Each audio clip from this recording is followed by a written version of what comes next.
Ürəyim sıxılır. Gedin bu uşağı döyüm biraz keyfim açılsın. Bu nə saqqalla gedir.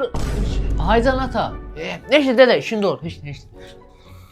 Yox mən bunu döyməliyəm axı. Niyə dərslər oxumursan? Bakalavr var, magister var. Neydi ata? Oxumayın olmayayım, ox. Əlimdə girişir. Bildim mi deyəcəm? Sən nə vaxt bir iş tapıb işləyəsən o? Təbriklər, işə qəbul oldunuz. Çox sağ olun, sizin işləməm mənim üçün çox xoş olacaq. Neydi ata? İşin avandasınız. Buyurun, buyurun. Nə qaldı? Bir qaldı. Mən nə vaxta kimi sənə baxacam? Ata mən gedirəm.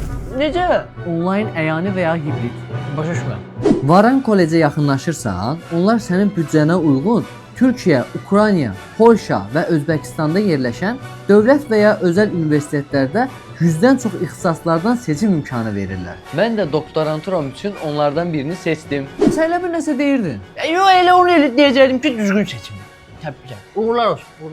Bura kimi gəlib qayıdır. Qoy bir də onu yoxlayım. Bəs sən nə vaxt evlənərsən? Sizi ər və arvad elan edirəm. Buyurun, təbriklər. Ata mən evləndim. Bu yallah xoşbəxt etsin. Gidin manfaat edeyim. Və bir də dayan.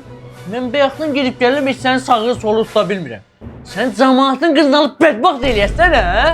Mən nə qədər elədim bu döyülməkdən qaçanmadım ya mən. Bax beləsinin döyməyəsən, neyniyəsən? Gel bura!